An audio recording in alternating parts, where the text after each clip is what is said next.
Okay, so this video, I've had a question from a student who's sitting here with me about how to compose something for a video game. He showed me a short clip, and I've had a bit of a listen, and we've had a quick chat about ideas that they've used or things that they've used in their clip. But I didn't want to go too far with it because I wanted this video to be a really raw me trying to copy a style of music or something that someone else has done, and showing you how to do that in Studio One with just Studio One Sounds. And the reason I'm only using Studio One Sounds is because they're free, and so that my students have access to them for free, rather than using lots of other fancy MIDI things that are paid for. So the clip he showed me is from YouTube. Here it is, UE4 Dynamic Combat System. It's obviously a game. I've never seen it before. He showed me this clip a few minutes ago, and I just played it and started discussing some of the various things being used. So I'm going to play it and do that again. I might go back to the start. So you got a double bass using really detached notes.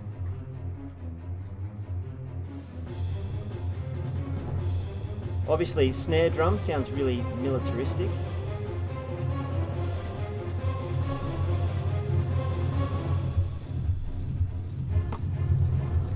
A lot of the snare drum is coupled with like quavers with two semiquavers. Dat da da da da da da da da. Sometimes I've seen in these sorts of things they will use triplets. Da da da da da da da da da da. And they've got rolls in here as well. I don't know if Studio One can do rolls, but we'll look for it in there. There's a lot of crash cymbal as well, which often happens, which seems to happen on beat 1, or where they want a little bit of more intensity. They might do 1 and 3.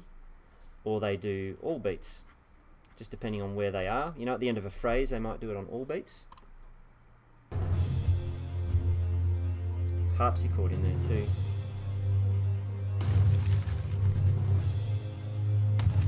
Sort of a, imagine like a rocking motion with a drone in the thumb, and then changing the melody with the other fingers. The slowly rising strings, I'll pause that so you can hear me. That slowly rising strings thing is used a heck of a lot in movies and games, and gives you a sense of progression and anticipation.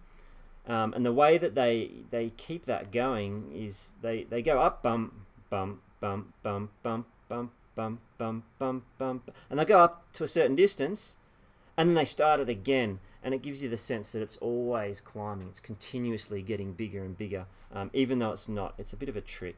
What they might do, each time they go back to the bottom, they might add another instrument or thicken the texture slightly, and that can also give you that sense as well. Let's keep listening.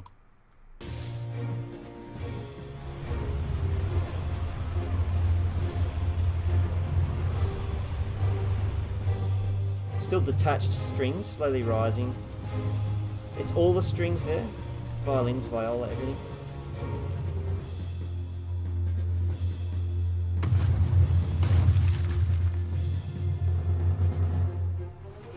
I could hear a horn at the end there, French horns.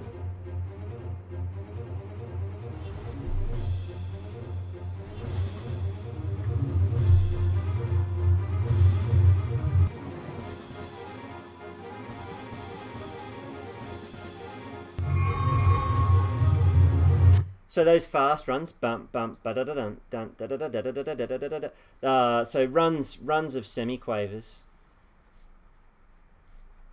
which just lift the intensity quite a lot. It sounds like it's rushed because they are rushed because they're semiquavers, and balancing the intensity of that by having, for example, ba ba ba da da da da. So not all of them are semiquavers, but da da da da. You've got a mix of quavers and other things in there, and then when he wants it more intense, he'll have lots of them. Ba da da da da da da da da da da da da da.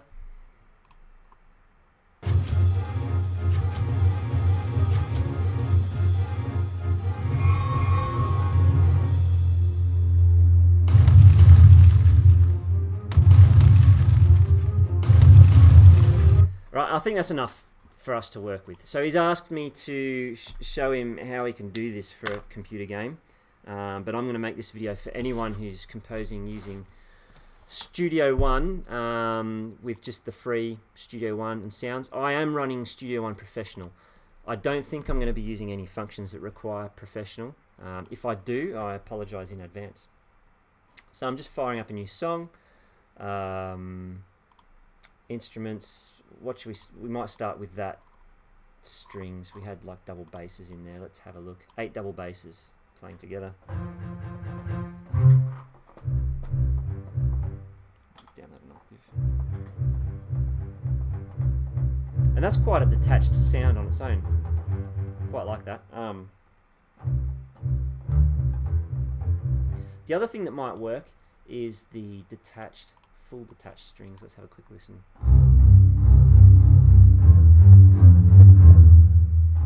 There's a bit of reverb in that, so it's quite a heavy sound.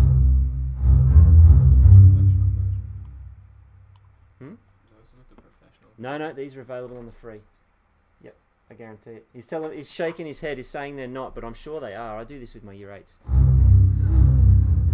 We'll see.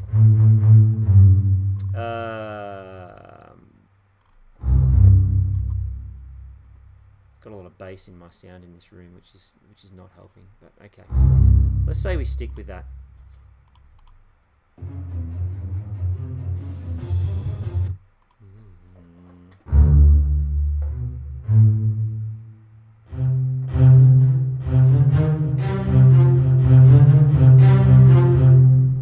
I'm going to bring up the keyboard. So let's use A minor. That way, my perhaps not so musically trained students can follow this video. I'm just going to stick to the white keys. And when you stick to the white keys, if I want a minor key, it has to be in A minor. So A is home. That's my first chord, my last chord. That is where I start my scales from. So we're going to stick with A minor. So the bass line that he was using is something like this.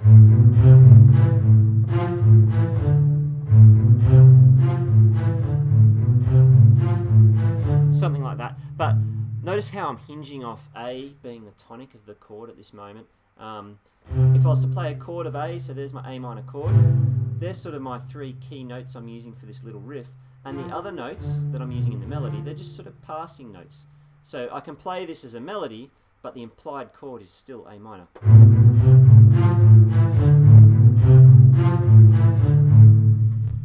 I'm just going to record that. Let's get a speed happening. Tempo. So I can click here to get my tempo.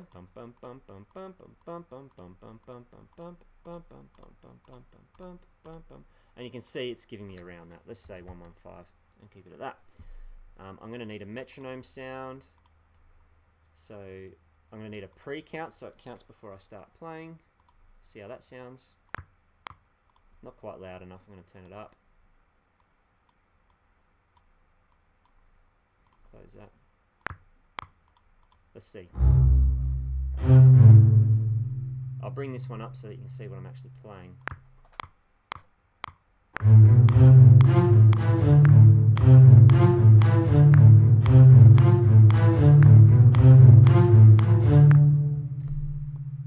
Why do I do 4 bars? Why not just do 1 bar? Well, it brings the human back into it. If I just did 1 bar and duplicated that, it's going to have a tendency to sound more robotic. Now I do know that my notes towards the end were not so accurate.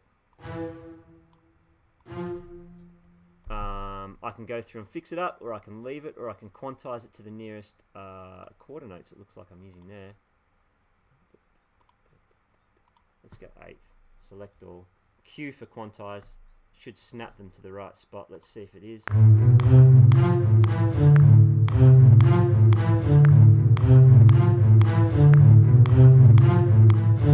Perfect. Alright, so there's a lesson on quantizing as well. That sounds pretty good. I like it. Let's hit D a couple of times and duplicate that. Zoom out so I can see a little bit more. Let's find a snare drum. That would seem to be one of the other really prominent instruments in there. Now I have no idea what's in here in the way of snare drums in Studio One. Steel small. Is there anything? Or I might just need like a drum kit. World drums. No, that's really not what I was after at all. Just delete that one. A drum kit would probably do the job because I'll be able to find the snare in that. Let's do that. Drum kit, basic kit, classic kit. Geez, you could spend a lot of time trying to find a good snare sound.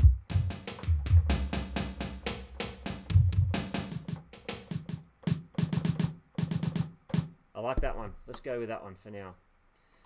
So let's think about what I can use here. Let's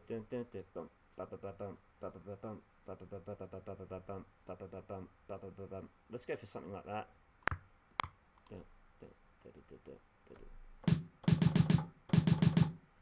Alright, I've got to sort of play the key with two hands to get the fast ones because it's just one key. Let's see how accurate I can get that. I'll put this up so you can see what I'm doing.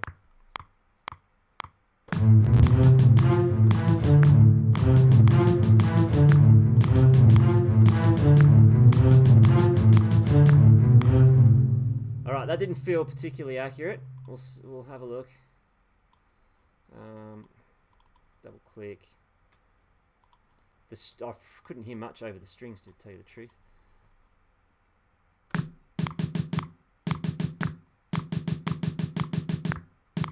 It's not too bad. Let's have a go at quantizing it. Control A is select all. These might be 16 notes. Let's have a look. Ugh. I don't like the look of what that just did. Let's go to 1/8. Oh, maybe. I think it's changed it a bit from what it was. No, that's not working either. Maybe that I don't quantize it.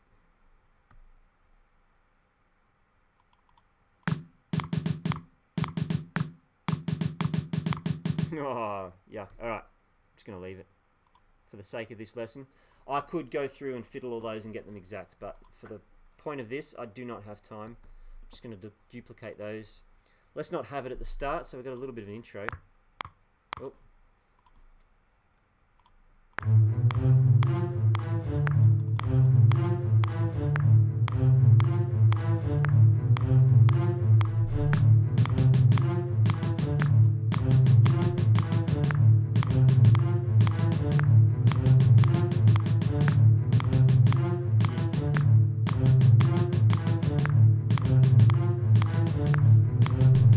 You know what, maybe I should fix that up. It's pretty horrible. So I'll give you a lesson on how to do that as well. If I go in here. So basically my notes aren't landing exactly where I want them to because of my bad timing in recording it. So I have to fix them up. You can do this manually or you can do it quantizing. But the quantize didn't work.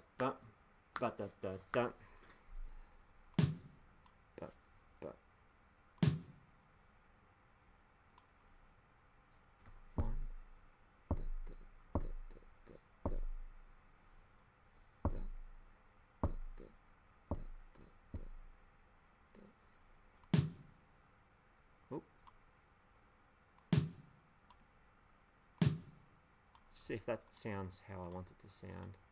I think that was it. Did that sound right? Said student who's sitting over my shoulder. Yeah.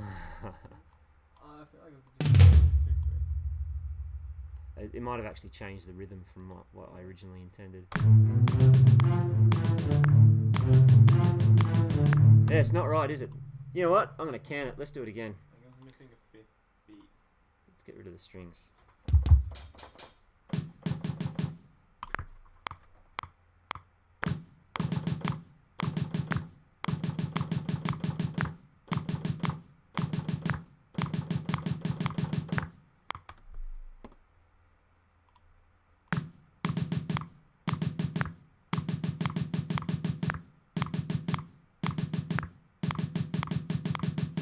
That one sounds much better. Still not quite right, but it sounds much better. That first one, the very first chord you've got there. Yeah. Is a little bit off, and then the last one. Let's just try it. Let's hit Q and see what happens. No, let's not do that. 1 to 32.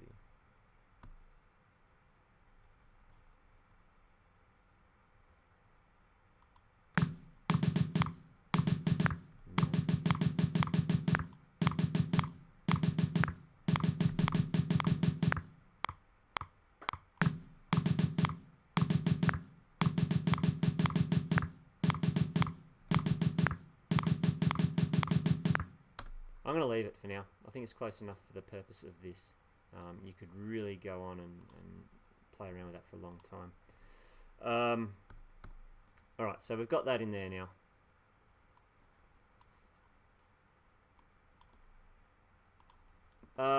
What's the next level? There were some crash cymbals in there as well. Let's see if I can find those while I've got the percussive kit up. I might even duplicate this track.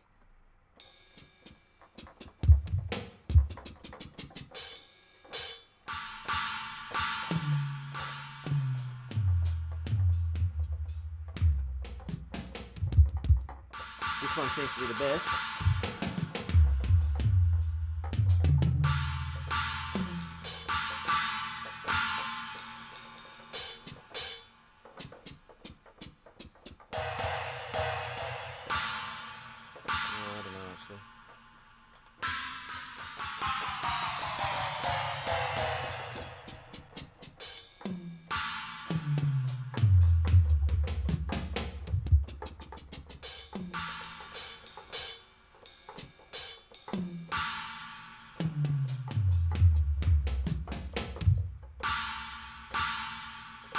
They're the same note. Look at that. Let's just try it with this one, see how it sounds. So I noticed they started using it on beat 1 of the bar. So we'll let it run and I'll record it up over here somewhere.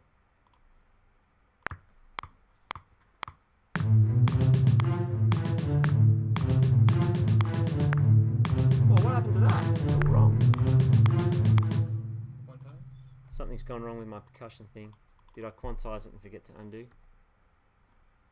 Yeah, the rule on the beat. Edit. History. That one maybe. Oh, I've got to go right back to there.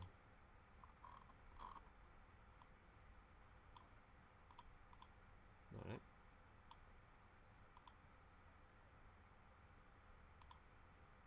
Let's try that.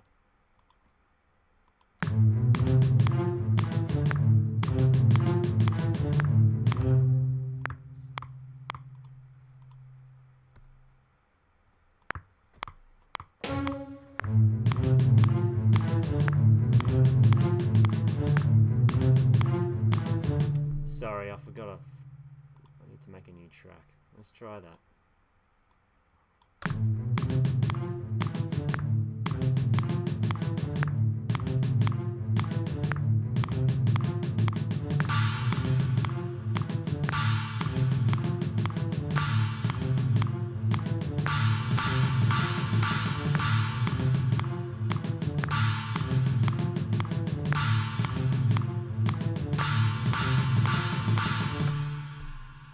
I didn't record it. Ah, what am I doing?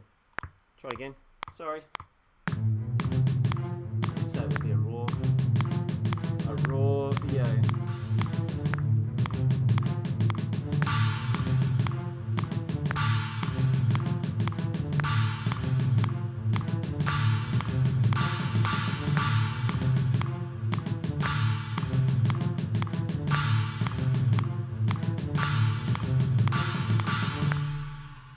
There we go. Alright, what else have we got here? Rolls, crash, beat 1 and 3, yeah, harpsichord, drone, melody. So that harpsichord thing I just mentioned earlier, if I grab a harpsichord sound out of here, down there. Ew, yuck. Alright, I don't like their harpsichord.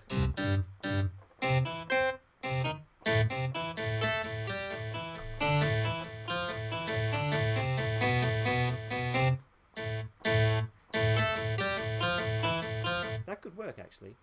I just don't know about whether it would work with the double basses, so let's have a play around with that. I want just the double bass and the harpsichord.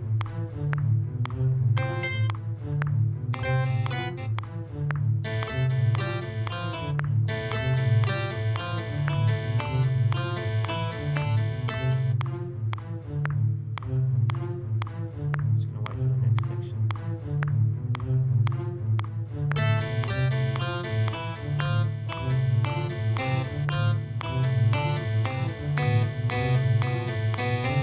Yeah, that kind of works as like a counter melody to what the double basses are doing. I'll bring this up and show you what I was playing. So again, hinging off the A, and then up to the other A.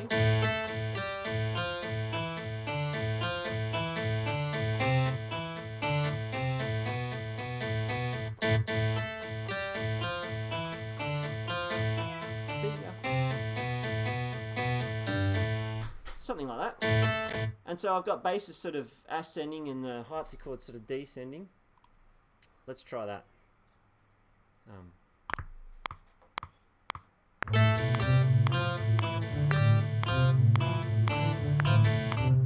Sorry, completely munced that up. I do need to turn my metronome up. If you can't hear it clearly, you can't keep time with it.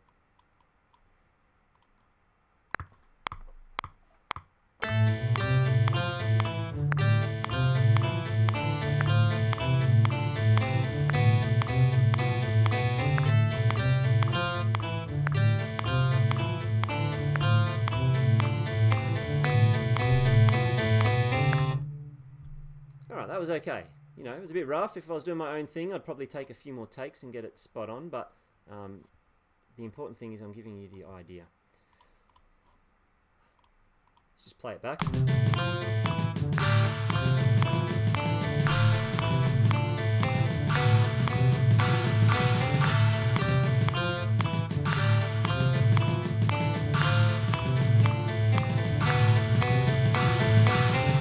Alright, so that's harpsichord done. What else do I have? Slowly rising strings.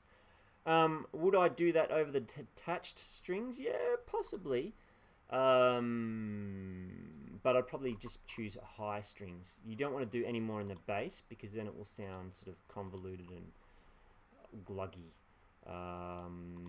Do I want to use these small sections? I don't know. These full legato strings might be better. Let's try that. So then I would play against this and see what might sound, what might work. Actually, straight away, a drone. Drones are really good. They're full of anticipation, like. And even I would put that before the song even starts. So if I select this, bring it back like maybe 2 bars. Ooh. And then I got detached strings because I didn't have the right one. Arms, that's handy. Let's go down here. And I'll bring this up so you can see what I'm doing.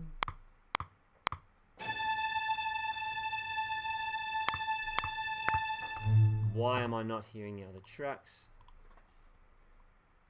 Let's go back again.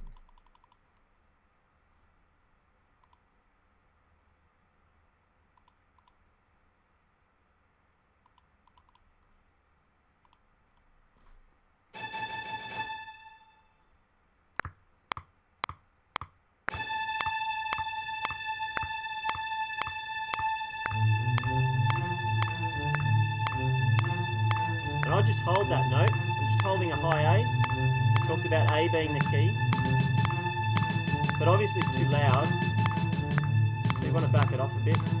You could even pan that to one side.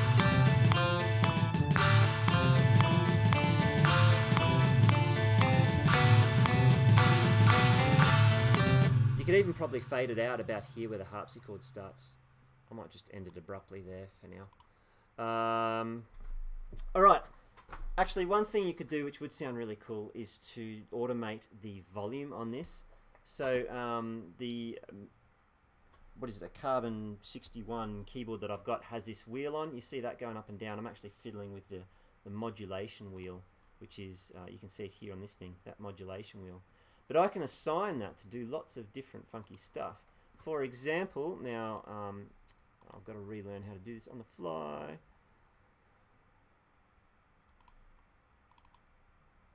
How do I automate that on here? I'd show automation, display, add. I really want just a volume would do. Master gain. No. I'm forgetting how to do this now. I use a different.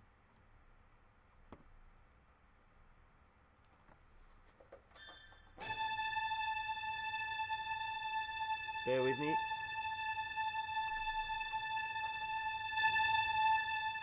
There it is there. So I'm actually playing with the volume.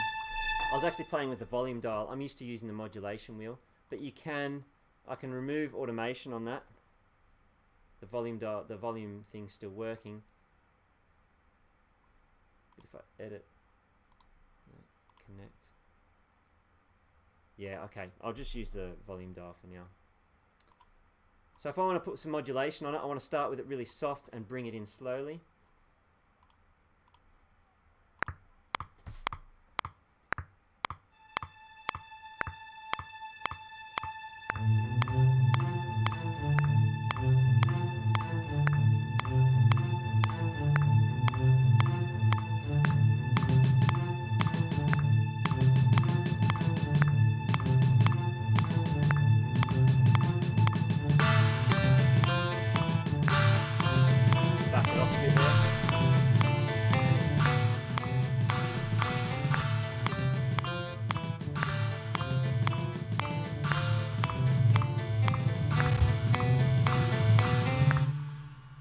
So you've seen a little bit of automation. That can be really handy when you want to back things in and out of your song.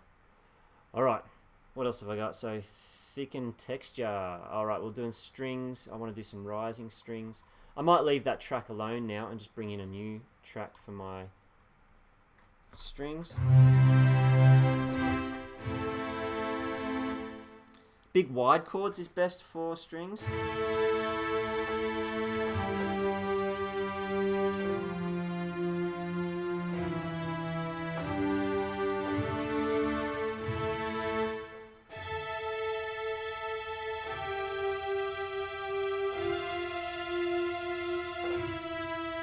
Just left the E on there just to create a little bit of dissonance.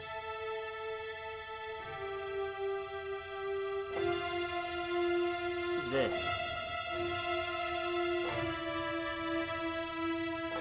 Something like that. Some descending strings. They were ascending in the song we watched before. I could do ascending.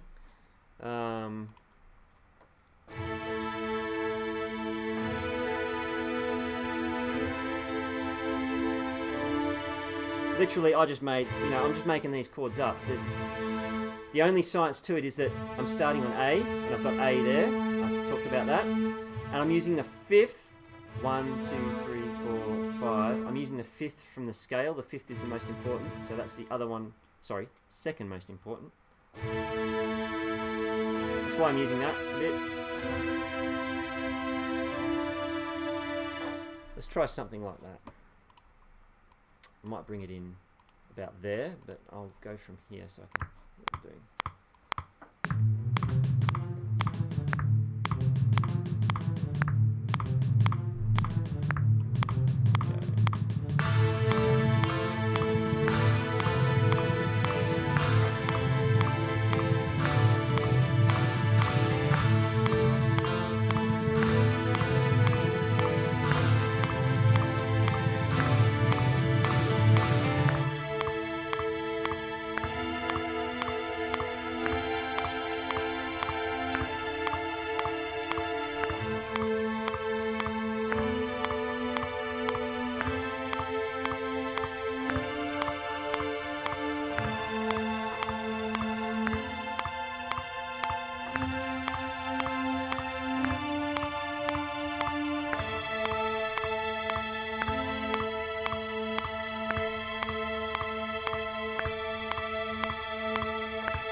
The reason I let that run and go on there, I was just trying to demonstrate how you can get that sense of continual rising. Notice that pitch-wise, even just looking at that, you can see that I'm not rising all that much, but it gives the sensation that the piece of music is actually rising constantly. I'll point out one other thing you can use here, and that is winds. So in the standard sounds with Studio One, some of the winds, now I'm not a winds player, so perhaps I'm not as critical as I could be, but the bassoon I think sounds quite good. Maybe not as good as I remember, but it'll do. So what you can do is you can take, for example, this and hand it over to something else instead. So instead of having it in the strings, you can have it there. And this works well as a variation or a change in your song so that your audience doesn't get bored. The key thing is to keep something constant. Why is that disappearing like that? That's really annoying. I need that there. There we go. The constant thing in this case being perhaps, well, these strings carry on through that, and I could keep some of this, but not all of it. Perhaps I keep the drums. I don't know. That's up to you. And then the transition is softened somewhat for the listener.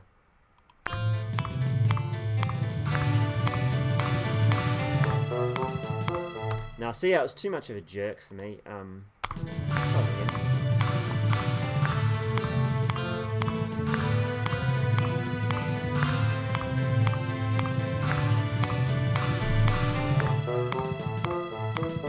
It's a little bit too odd. With this one here, if you move them over and just give it like that break with the strings and drums on it. Move this one over this way. No. Bring these whole three and just play them right where the beat is now. Oh, like offset it there. Yeah. Yeah, you could. So, yeah, you could offset it with that if you want to. That might create some interesting rhythmic things. The other thing I was thinking is that sounds a lot higher than where these strings were. So perhaps I transpose it down 12 and try that. The other thing is that having that thick underlying strings, I think we need something there still. So maybe. Just gonna click on that.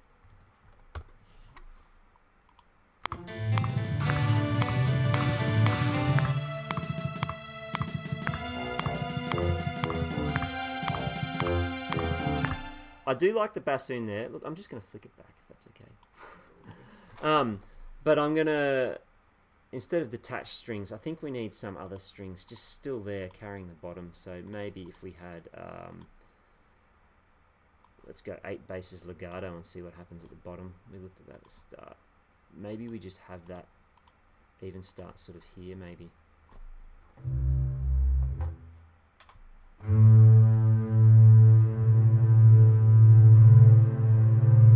Just going to do that.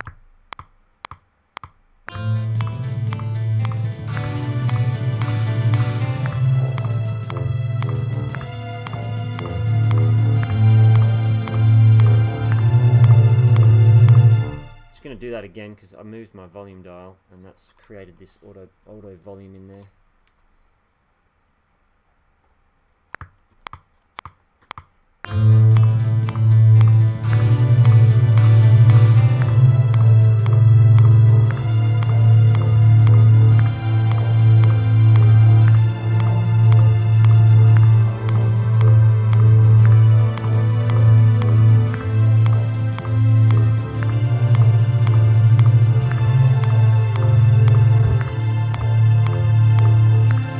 Okay, so I'll tell you what I don't like about that, and that's the bassoon sounds a bit quaint. It's just not quite the right bassoon. I have used one in a track like this to good effect, but that is not sounding right. Let me just try something else.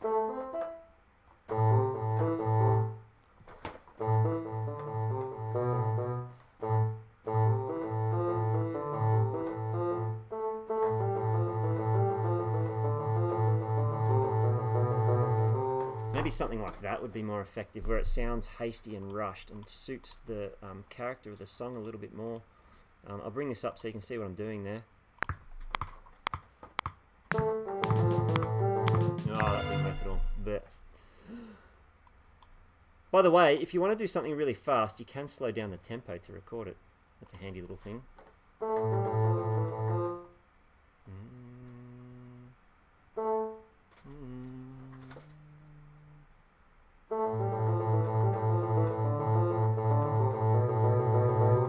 I don't even know if a bassoon can play that fast.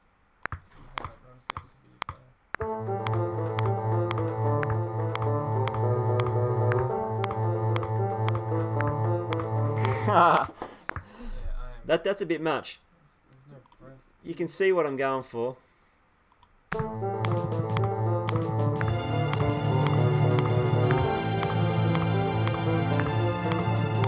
Gee, it actually sounds really good. Maybe the first half was not too bad. Maybe I can just duplicate that and see what happens. Ooh, what's happening there? Let's bring it back.